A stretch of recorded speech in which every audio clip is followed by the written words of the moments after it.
बेटा आज हम स्टार्ट करेंगे चैप्टर 3 भोजन पोषण स्वास्थ्य एंड स्वास्थ्य। ठीक है, स्वस्थता मतलब फूड, न्यूट्रिशन, हेल्थ और फिटनेस क्या होता है। इन तीनों टर्म्स को अच्छे से पढ़ेंगे और इनका रिलेशन जो है वो हम पढ़ेंगे मनुष्य से यानी ह्यूमन बीइंग से। सबसे पहले हम देख लेते हैं बेटा कि वृद्धि सूफरण क्या होता है। वृद्धि सूफरण वो होता है बेटा किशोर अवस्था में एकदम तीव्र गति से, ठीक है, रैपिड चेंजेस जो होते हैं, शारीरिक परिवर्तन जो होते हैं हाइट एंड बॉडी में, उसको वृद्धि सूफरण कहते हैं। दूसरा क्या आ गया, भोजन और पोषक तत्वों के हमारे स्वास्थ्य पर पड़ने वाले प्रभाव को के विज्ञान को क्या कहलाता है, पोषण। मतलब भोजन और भोजन में पाए जाने वाले पोषक तत्व जो इन सब का प्रभाव जो हमारे शरीर पर पड़ता है, तो उस विज्ञान को क्या कहते हैं, पोषण। इस पूरी प्रक्रिया को भी क्या कहते हैं, पोषण। अब हम आते हैं बेटा इस बात पे कि भोजन, फूड, न्यूट्रिशन एंड न्यूट्रिएंट क्या होते हैं। भोजन बेटा, भोजन वह चीज़ है, वह सभी तरल ठोस पदार्थ जो मनुष्य खाता है, जिनके द्वारा हम जो हमारे पास जो पोषण अवशोषित होता है, जिसकी वजह से शारीरिक क्रियाएं करने के लिए हमारे शरीर को ऊर्जा मिलती है, उसे क्या कहते हैं, भोजन। ठीक है ना। तो भोजन के अगर हम कार्य पढ़ें तो भोजन के क्या कार्य हैं बेटा, शरीर को ऊर्जा प्राप्त करना, प्रदान करना। ऊर्जा प्रदान करने का क्या मतलब है कि आपके शरीर जो भी काम करता है, शरीरों के ऊतकों का निर्माण करता है, जो टिश्यू डैमेज हो जाते हैं, जो भी है एनर्जी देना, वो सब जो है उसके लिए एनर्जी, भागना, दौड़ना, उठना बैठना, उन सब के लिए जो है वो ऊर्जा प्रदान करता है। शरीर के निर्माण व विकास कार्य में मदद करता है। इसका क्या मतलब हुआ, जितने भी टूट फूट होती है, मरम्मत होती है टिश्यूज़ की, ऊतकों की, उसमें ये निर्माणकारी साबित होता है, निर्माण करता है। दोबारा चोट लगती है ना, आपको खुरंट बन जाता है जहाँ से खून निकलता है वहाँ, ठीक है ना, तो वहाँ को क्यों होता है, वो भोजन हमें क्या देता है, प्रोटीन देता है। भोजन में पाए जाने वाले प्रोटीन और लोहे से क्या होता है, लाल रक्त कोशिकाएं मजबूत होती हैं। कैल्शियम, फास्फोरस, ये सब खनिज लवण है, हम आगे चल के इनको पढ़ेंगे। दूसरा क्या है बेटा, रोगों से शरीर की रक्षा करता है। ठीक है ना, हमारी जितने भी खनिज और लवण हैं, vitamin D, vitamin C, calcium, phosphorus, ये सब हमारे क्या करते हैं, शरीर को रोगों से बचाए रखते हैं। मनोवैज्ञानिक कार्य, साइकोलॉजिकल फंक्शन का क्या मतलब है कि यार भूख लग रही है, या फिर पेट भर जाता है, मन नहीं भरता है ना, या फिर वो चीज़ खाने का मन कर रहा है, तो ये सारे साइकोलॉजिकल फंक्शन होते हैं भोजन के। उसके बाद हम बात करते हैं बेटा सामाजिक कार्य, मतलब कोई अवसर है, किसी स्पेसिफिक अवसर पे क्या खाना बनेगा, है ना। कहीं जैसे कि कोई शादी होती है, शादी ब्याह में अलग खाना बनता है, ठीक है। और कोई नॉर्मल फंक्शन है तो आज कुछ अच्छा बनाने का बना, तो मम्मा ने पनीर बना लिया, नॉनवेज है तो चिकन बना लिया। तो ये सब है कि सामाजिक कार्य क्या है भाई, ईद का मौका है, सिवैयाँ बनेंगी, है ना, होली पे जवे बनते हैं, गुजिया बनती है, ये सब। अब हम आते हैं पोषण, न्यूट्रिशन की परिभाषा पे। भोजन में उपस्थित विभिन्न पोषक तत्वों में शारीरिक क्रियाओं तथा शारीरिक आवश्यकताओं की पूर्ति की उपयोग के लिए पोषण कहलाता है। समझ में आई। भोजन में जितनी भी चीज़ें उपलब्ध हैं, क्या उपलब्ध हैं, पोषक तत्व, जो शरीर की क्रियाओं और शारीरिक आवश्यकताओं की पूर्ति के लिए उपयोग में आता है, तो उसे क्या कहते हैं, उस पूरे प्रोसेस को पोषण कहते हैं, जो हमने पहले भी अभी पढ़ा है। बेटा अब ध्यान देंगे, थोड़ी टेक्निकल टर्म्स आ रही हैं, थोड़ी साइंटिफिक। ठीक है, पोषक तत्व क्या होते हैं, वो सभी रासायनिक घटक, हमेशा याद रखना बेटा, जो पोषक तत्व होते हैं वो रासायनिक घटक होते हैं, जो भोजन में पाए जाते हैं। ठीक है, शरीर को कार्य करने में सक्षम होते हैं। ठीक है, शरीर को ऊर्जा, विभिन्न कार्य जो हमने खाने के पढ़े वो पोषक तत्वों की हैं। ठीक है, भोजन में पोषक तत्व जीवन के लिए अति आवश्यक है। कौन कौन से हैं, देखो पोषक तत्व, ये आप जो है ना बेटा ड्रॉ करेंगे अपनी कॉपी में, ये ड्रॉ करोगे जिससे कि आपको याद रहे। ठीक है, पोषक तत्व देखो, वृहद पोषक तत्व, अब हम पोषक तत्व को दो उसमें डिवाइड करते हैं, वृहद और सूक्ष्म। वृहद कौन से होते हैं, प्रोटीन, वसा, जल, रेशा, कार्बोहाइड्रेट, ये हमें ज्यादा मात्रा में चाहिए होती है। ठीक है ना, ज्यादा मात्रा में, ज्यादा, ठीक है। और ये सूक्ष्म मतलब कम। सूक्ष्म कौन से हैं, खनिज, आयोडीन, लोहा, कैल्शियम, विटामिन। ठीक है, अब जैसे कि आगे मैक्रो न्यूट्रिएंट्स और माइक्रो न्यूट्रिएंट्स भी इनको कहा जाता है। इंग्लिश में हम बात करें, वैसे ये हिंदी में लिख के भी आ जाता है, मैक्रो और माइक्रो पेपर में, तो हम पढ़ेंगे वो पोषक तत्व जिनकी क्या होता है, आहार मुख्य भाग होता है हमारा। ठीक है, पोषक तत्व व्यक्ति के आहार का मुख्य भाग होता है, अधिक मात्रा में पाए जाते हैं। एग्जाम्पल में आप ये लिखेंगे। ठीक है, इनका एग्जाम्पल ये है और इसका एग्जाम्पल ये है। ठीक है, जैसे कि और सूक्ष्म कौन से, जो कम मात्रा में पाए जाते हैं, खनिज तथा विटामिन सूक्ष्म पोषक तत्व का उदाहरण है। अब हम आते हैं बैलेंस डाइट पे। संतुलित आहार, बेटा संतुलित आहार वो भोजन होता है जिसमें ऐसा खाद्य का मिश्रण होता है जिसमें सभी पोषक तत्व जो हैं वो एडिक्वेट अमाउंट में, मतलब ऐसा मिश्रण बना होता है जो सारे पोषक तत्व अनुरूप होते हैं, सभी पोषक तत्वों का जो एक संतुलन बना होता है सही मात्रा में, जो शरीर को पोषण पहुंचाए, उस आहार को क्या कहते हैं, संतुलित आहार कहलाता है। अब हम एक और टर्म लेंगे बेटा, जो कि है RDA। एक संस्था है जिसको हम कहते हैं RDA, निर्धारित आहार संबंधी मात्रा, ठीक है ना। ICMR एक संस्था है बेटा, ठीक है, Indian council of medical research एक संस्था है, उसने ये टर्म दी है RDA, ठीक है ना। देखो ये लिखा हुआ है ICMR भारतीय चिकित्सा अनुसंधान द्वारा विभिन्न आयु वर्ग के लिए, ठीक है, और विभिन्न परिस्थितियों से गुजर रहे भारतीयों को ध्यान में रखते हुए सभी वर्गों के लिए विभिन्न पोषक तत्वों की प्रस्तावित तथा दैनिक मात्रा निर्धारित करी है, ठीक है। तो उस दैनिक मात्रा को क्या कहते हैं, RDA, रिकमेंड निर्धारित आहार संबंधी मात्रा, रिकमेंडेड डाइटरी अलाउंस। तो इंडियन ICMR जो है उसने क्या दिया, हमें RDA दिया कि भाई कितना पोषक तत्व किसको चाहिए होता है, किसको खाना चाहिए, राइट। तो इसमें 2 भाग हैं बेटा अगर आपको समझ में आ रहा है तो देखो बेटा, इसमें 2 भाग हैं। पहला क्या, न्यूनतम आवश्यकता। न्यूनतम आवश्यकता का मतलब क्या है बेटा, देखो जितने भी पोषक तत्वों की ज़रूरत है, कम मतलब मिनिमम इतने, कम से कम इतने पोषक तत्व तो शरीर को चाहिए ही चाहिए अपना निर्माण कार्य करने के लिए, अपने आप को मेंटेन करने के लिए।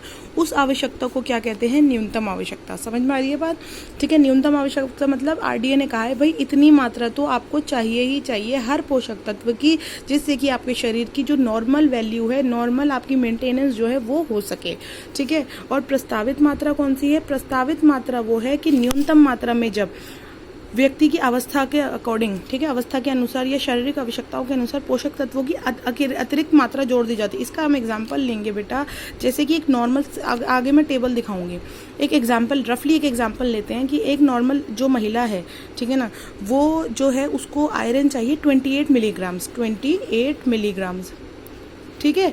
और वो अब हम आते हैं कि वो जो है ना वो प्रेग्नेंट है, तो उसमें फॉर एग्जांपल, मैं ये कंफर्म वैल्यूज़ नहीं बता रही हूँ, 12 मिलीग्राम प्लस कर दिया, तो जो हमारे पास 40 की जो हमारे पास संख्या आएगी वो क्या है बेटा, वो होगी प्रस्तावित मात्रा।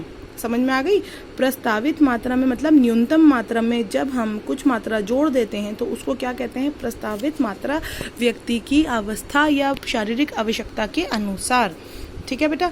किसी भी व्यक्ति के लिए संतुलित आहार का निर्धारण करते समय निम्न योग्य बातें क्या हैं, इन विभिन्न प्रकार के खाद्य पदार्थों को शामिल किया जाए, सही अनुपात में पोषक तत्व शामिल हों, अच्छे स्वास्थ्य बनाए रखने के लिए स्वच्छता पर भी ध्यान रखें, सभी पोषक तत्वों का RDA के अनुसार, RDA मतलब जो हमने ये पढ़ा है अभी, लंबाई और अनुपात शारीरिक अनुपात के हिसाब से हो।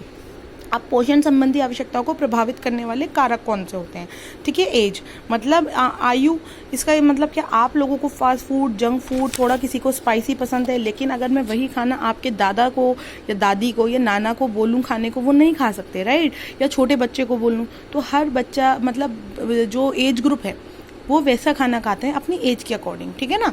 आप ये नहीं कह सकते कि एक घर में, जैसे कि अगर आपके दादा हैं उनके दांत नहीं है फॉर एग्जांपल, या दादी हैं, तो उनके लिए आप नॉर्मल सब्जी नहीं बनाओगे, है ना, उनके लिए खिचड़ी या नरम खाना बनेगा जिससे कि वो खा सकते हैं। तो आयु हो गई। शारीरिक आकार की भैया, शारीरिक आकार कैसा है निर्भर करता है, जैसे कि डील डॉल कैसा है, मांसपेशियां उत्तक आदि, जैसे डील डॉल बड़ा होता है तो उसमें मांसपेशियां उत्तक आदि होते हैं, जिसके कारण उनकी पौष्टिक आवश्यकता जो है वो ज़्यादा होती है। फिजिकल शारीरिक श्रम मतलब जैसे कि जो कोई माल ढोने वाला व्यक्ति है, ठीक है ना, माल उठाने वाला, या घर सफाई कर्मचारी हैं जो हमारे स्कूलों में भी होते हैं, उनको ज़्यादा खाने की ज़रूरत है, ज़्यादा ऊर्जा की ज़रूरत है। क्यों? क्योंकि वो मेहनत का काम ज़्यादा करते हैं।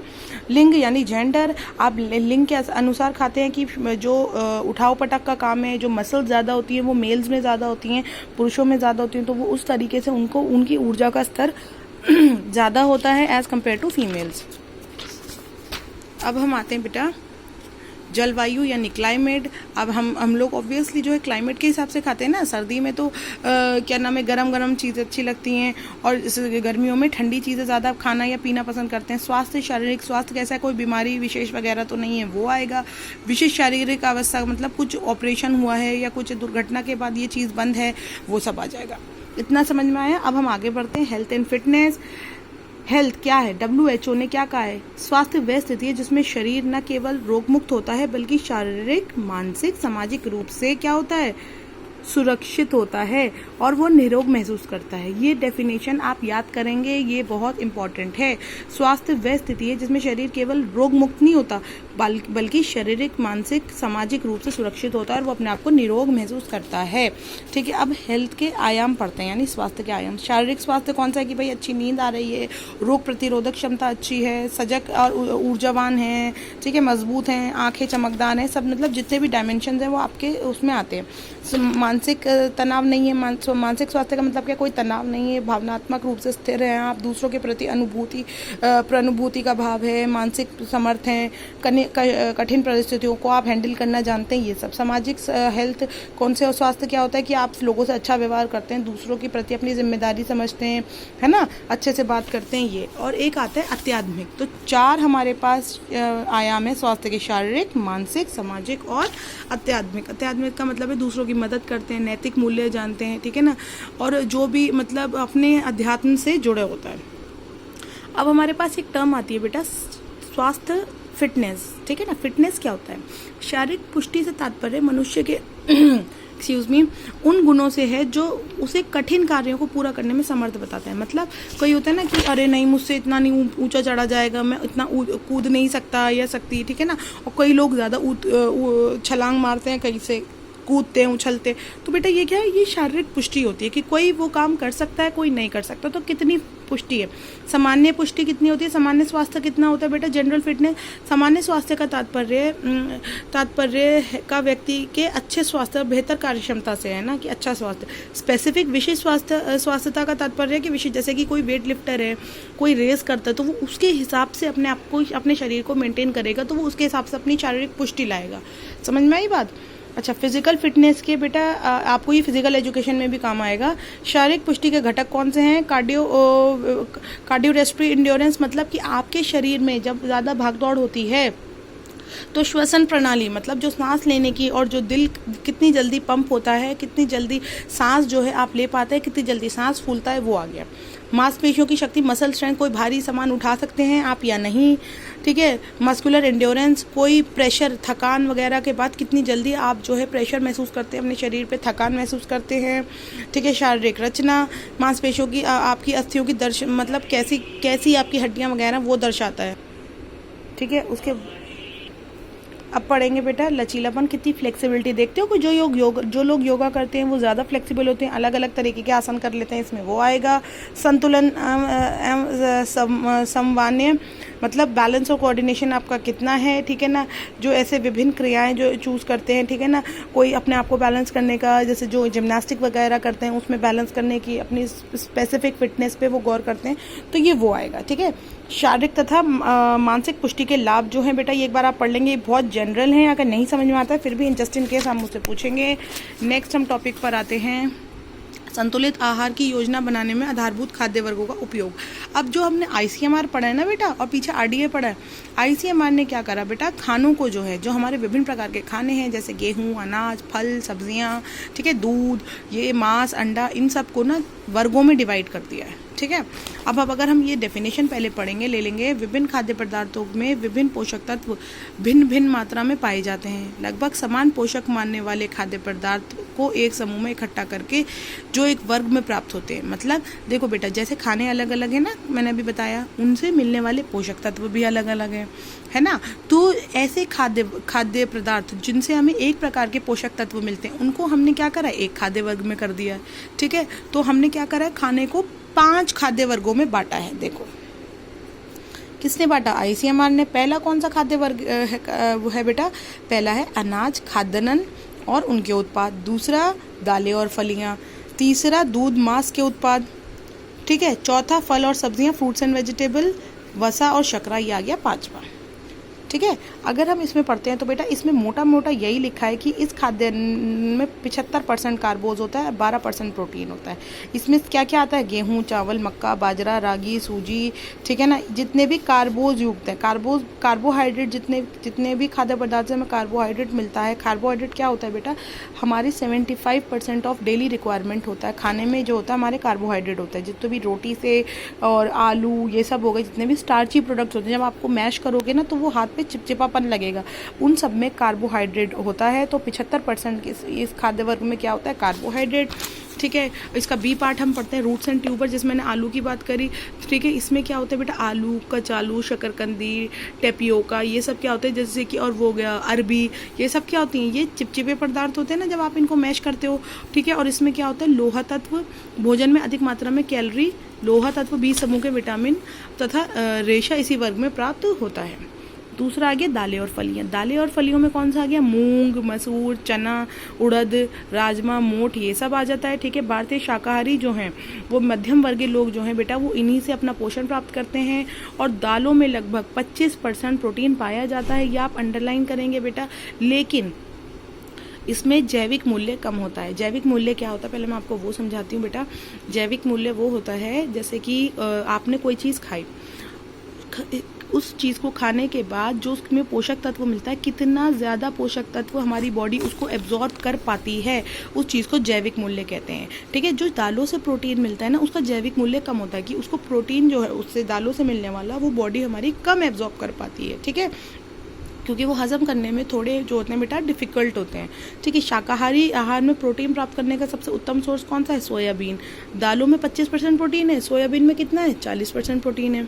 ठीक है, और इसमें जैविक मूल्य क्या होता है, अधिक होता है। ठीक है, इसमें और फिर क्या आ गया, इसमें गिरियाँ, तिल, बीज, ये सब आ गया, जिससे जो होता है बेटा इसमें विटामिन बी समूह के जो विटामिन है वो भी पाए जाते हैं।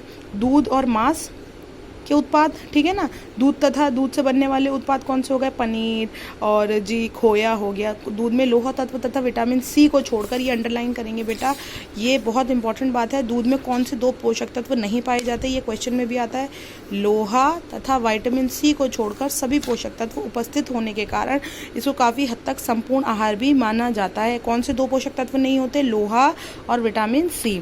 पनीर क्या होता है, पनीर में बहुत अच्छा प्रोटीन पाया जाता है। पनीर निकालने के बाद बेटा जो दूध सा बचता है, ठीक है ना, उसे क्या कहते हैं, वे पानी या छाछ कहा जाता है। दही का पानी या छाछ कहा जाता है, उसमें खनिज लवण की भरपूर मात्रा होती है और वसा की, तो उसे फेंकना नहीं चाहिए, उसको इस्तेमाल करना चाहिए। मांस, अंडा और मछली क्या होता है बेटा, ये सारे इनसे प्रोटीन, उत्तम श्रेणी का प्रोटीन प्राप्त होता है। जैविक मूल्य बहुत अधिक होता है। अंडे से प्राप्त होने वाला प्रोटीन ए ग्रेड प्रोटीन होता है, और जो दालों से प्राप्त होने वाला प्रोटीन होता है वो बी ग्रेड होता है। जो मांस, मछली से प्रोटीन प्राप्त होता है वो कौन से ग्रेड का होता है बेटा, ए ग्रेड। ठीक है, अब आ जाते हैं हम चौथे उस पे, फ्रूट्स एंड वेजिटेबल। फ्रूट से हमें क्या मिलते हैं, देखो बेटा, जितने भी खनिज लवण विटामिन हैं वो सब हमें फ्रूट से मिलते हैं। अधिकतर कच्चे ही खाए जाते हैं। ठीक है, पूरे शरीर में उपयोग आते हैं। खट्टे फल में ज़्यादातर क्या होता है बेटा, विटामिन सी होता है। पीले, ये याद रखना बेटा, पीले तथा लाल रंग के फल जैसे आम से क्या मिलता है, विटामिन। पीले से लाल रंग के जो भी जितने भी फल होते हैं उनसे हमें विटामिन ए मिलता है। सब्जियां हरी पत्तेदार, गहरी लाल, पीली तथा जड़ वाली सब्जियों से हमें कैरोटीन, बी समूह के विटामिन और खनिज लवणों का अच्छा स्रोत है, और हमें इनसे फोक भी मिलता है। क्या मिलता है, फोक। अगर मैं यहाँ लिख दूँ फोक यानी